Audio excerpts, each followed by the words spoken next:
여러분들 안녕하셨어요? 안녕하세요. 이번 주는 우리가 병문안 갈 때 사과 사가요? 아니면 배 사갖고 가요? 병문안 갈 때 사과 사가죠. 왜 사과를 사갔죠? 배는 안 사가고 원기회복. 그것도 맞는 이야기예요. 사과는 우리가 이제 흔히 병문안 갈 때 사과를 사가는 이유 중에 하나가 사과는 좀 따뜻한 성질이 좀 있어요. 배는 차갑고요. 환자가 큰 병 치료하고 나면 어때요? 몸이 많이 허하고 뭘 잘못 먹어 설사하기도 쉽고 그러잖아요. 예. 그럴 때 사과 먹으면은 따뜻하니까 회복이 되는데 차가운 배를 먹으면 어떨까요? 설사를 쫙 하겠죠. 그러니까 만약에 여러분들 병문안을 갈 때 배를 사갖고 갔다. 이 얘기는 배 먹고 계속 병원에 계십시오. 이 얘기라네요. 그러니까 그것도 선택해서 잘 가자. 근데 예를 들어서 교통사고 환자다. 이건 괜찮겠죠. 예. 예를 들어서 이제 내상병, 예를 들어서 뭘 수술을 했다든지 이게 나중에 속병을 앓은 경우에는 사과를 사갖고 해야 되고, 뭐 발이 부러졌다든지 이런 경우는 배 사갖고 가도 해요. 그죠? 우리는 사과를 볼 때 혹시 여러분들 능금하시죠? 예. 능금은 뭐고 사과는 뭘까요? 어떤 사람은 능금이 사과의 옛말이다 이렇게 하는 사람들이 있어요. 근데 그게 아니에요. 사과하고 능금은 틀려요. 전혀 다른 거예요. 다른 건데 대부분의 사람들이 착각하고 있죠. 사과의 옛날 말이 능금인 줄 알아요. 그렇지는 않아요. 품종이 틀려요. 전혀. 능금은 왜 능금이라는 단어가 붙었냐면은 옛날에 내금이라고 그래서 올레자 날짐승 금자라고 해서 그러니까 날아다니는 우리가 금수라고 그러죠. 예. 금은 날아다니는 짐승이고 수는 걸어다니는 짐승이에요. 근데 날아다니는 새 같은 거죠. 그게 능금이 하도 맛있어서 새들이 몰려온대요. 그래서 내금 하다가 능금으로 발음이 사는 거래요. 그래서 이제 그거를 이제 옛날 표현은 이제 뭐 이렇게 표현을 됐다가 또 뭐 닝금 뭐 이렇게 이제 발음이 변하는 거죠. 요새 국어 사전이나 뭐 예를 들어서 이제 백과사전을 찾아보면 사과에 대한 한문을 이렇게 쓰는 사람들이 있어요. 국어사에 이렇게 나와요, 현재. 근데 이 모래사자를 쓰는데 전혀 의미가 틀려요. 이렇게 쓰면 안 되고 이렇게 써야 돼. 이렇게 요 사과로 써야 돼요. 그러니까 이제 요 이유를 내가 설명을 해드릴게요. 이게 약간 좀 어려울 수도 있는데 의미가 이제 가장 적당하고 또 제가 공부를 해서 이거는 제가 논문으로 이미 발표를 했고 요 논문은 벌써 서울대학교 국어국문학과에서 통과가 되고 얘가 돼서 국어사전이 최근에 이걸로 바뀌어요. 이거 이제 제가 썼던 논문이라 이걸 잠깐 설명을 좀 해드릴 거예요. 옛날에 우리가 또찻자는 이게 아침단자죠, 아침단자.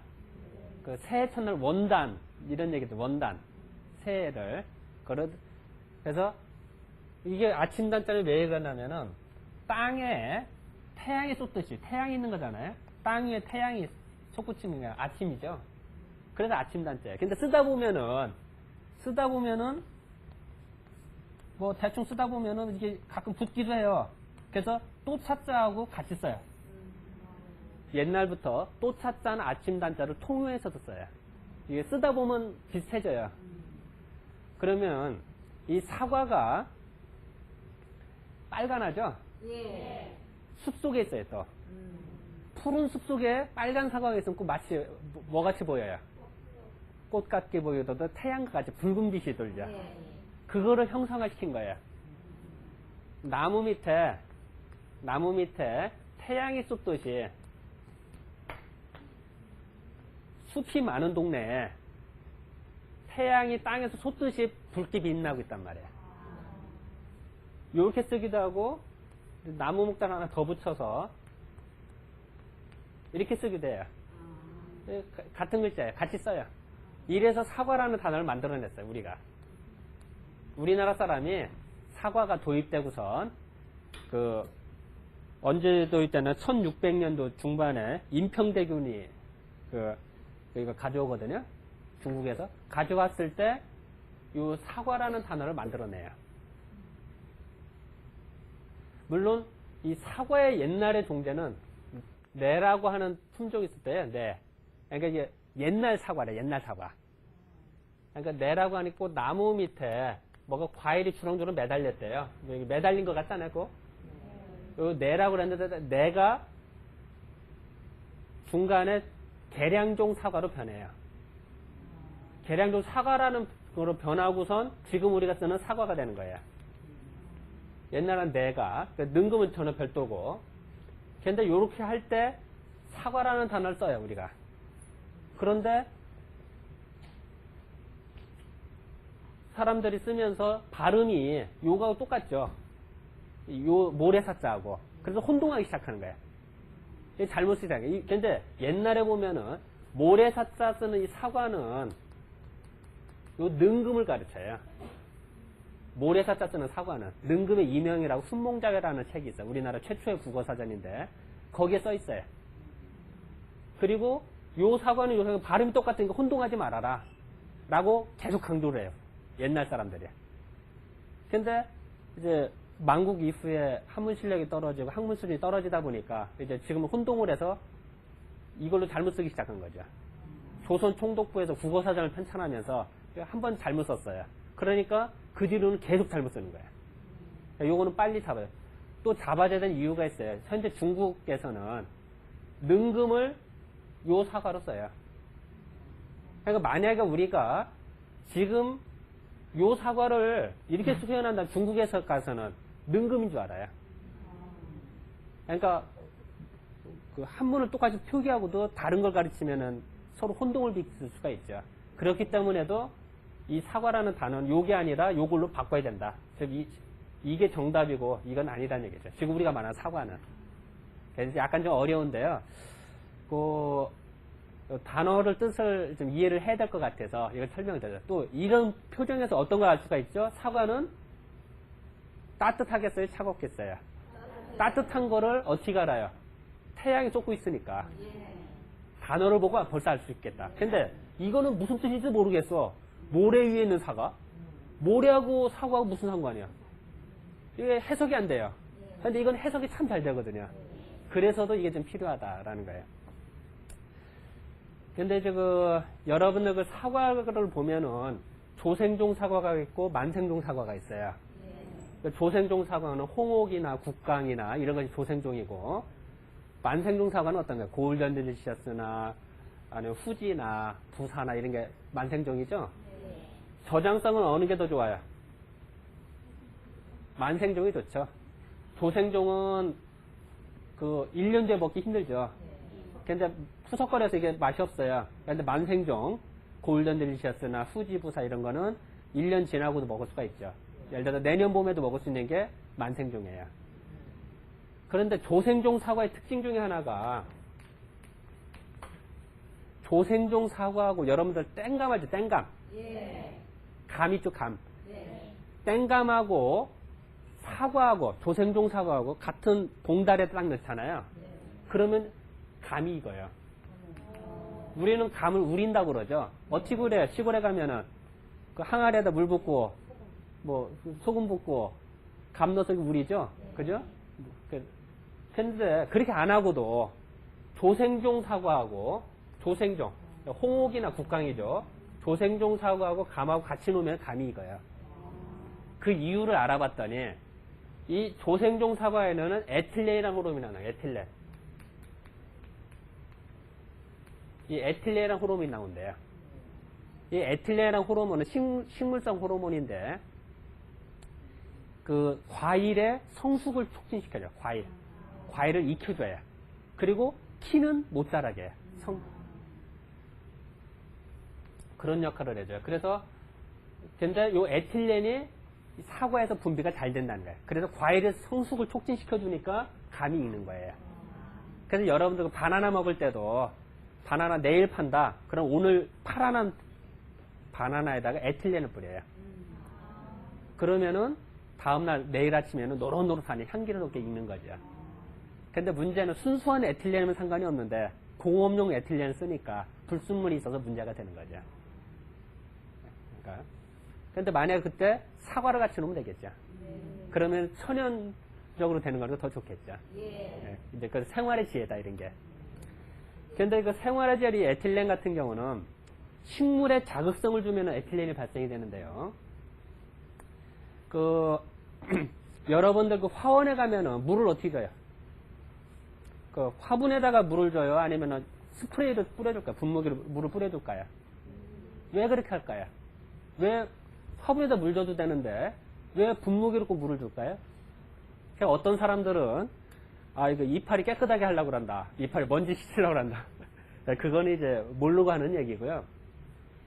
이 스프레이로 분무기로 물을 뿌려주면 어떻게 할까요? 물방울이 가서 이파리에 자꾸 자극이 되겠죠.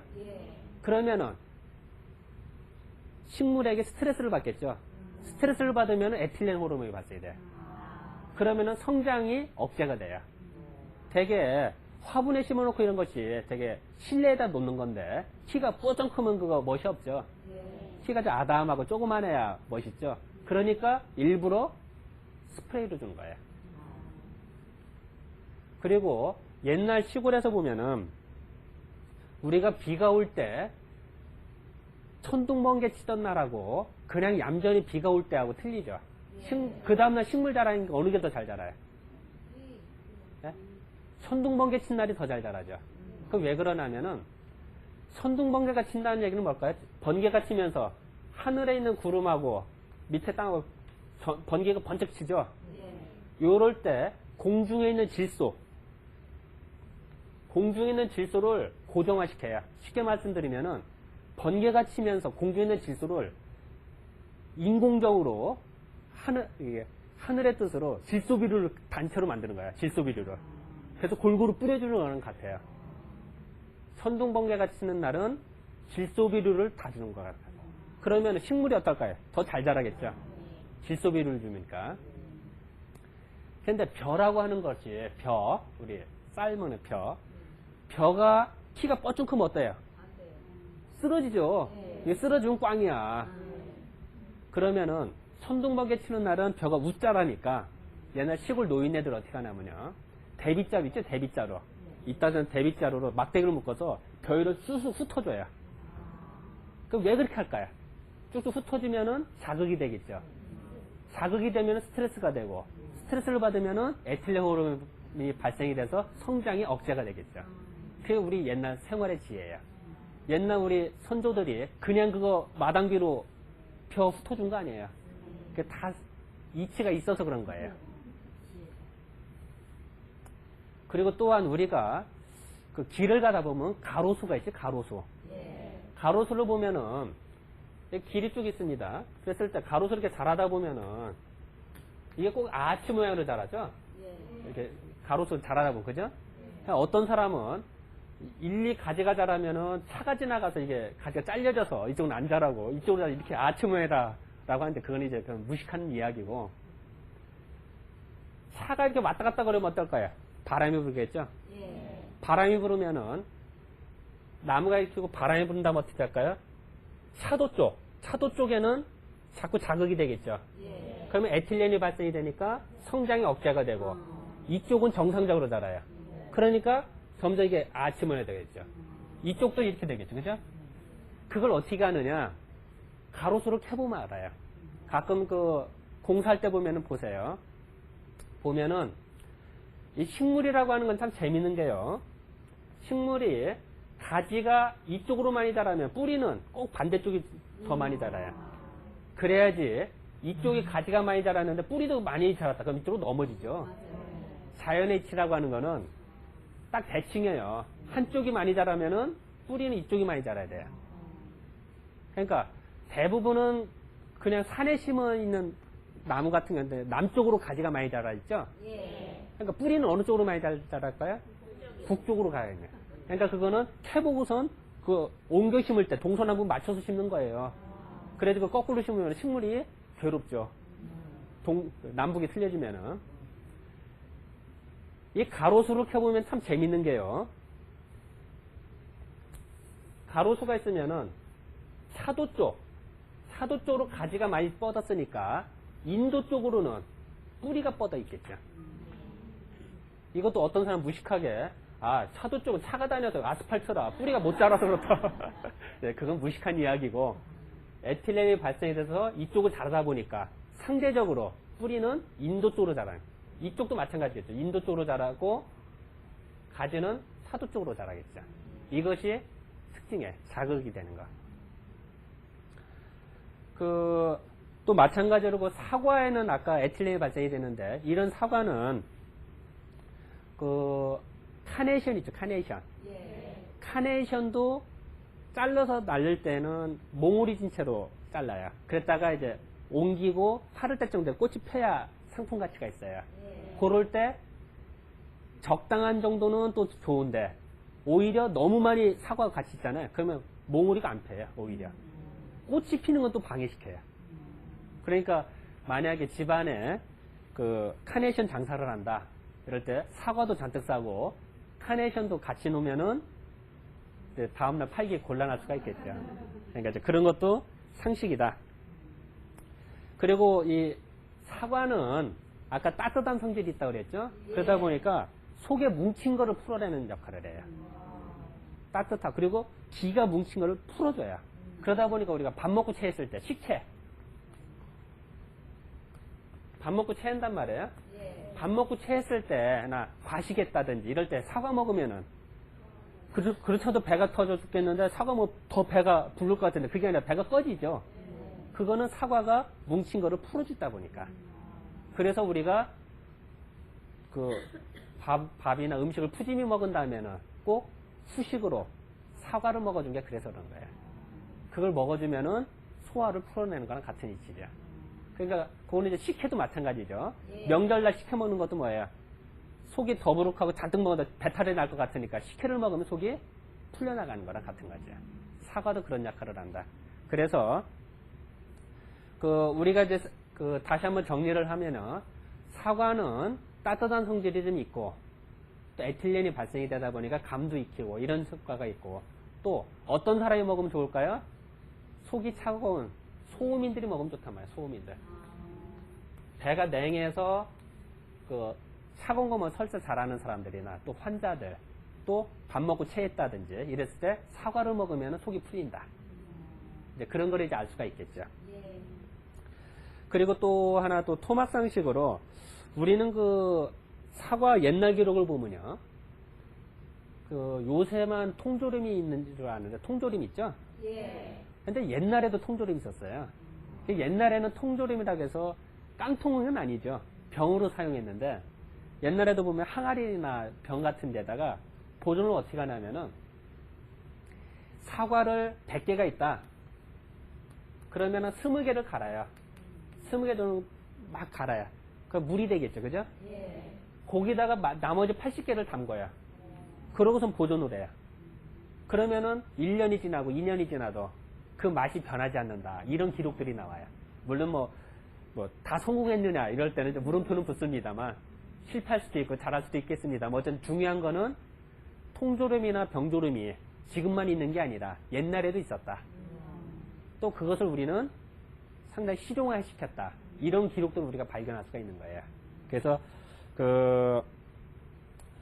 우리가 이제 그런 역할을 좀 해주고 또 하나는 첨부에서도 말씀드릴 거는 평상시에 이렇게 사과를 먹으면은 병을 별로 안 걸리게 돼요. 그래서 사과를 먹으면은 병원에 안 가게 된다. 이런 속담이 나오는 게 이제 그래서 그러는 거죠. 그래서 어쨌든 이번 주는 이걸로만 해서 사과에 대해서 설명을 해드렸습니다. 자, 그럼 여러분 감사합니다.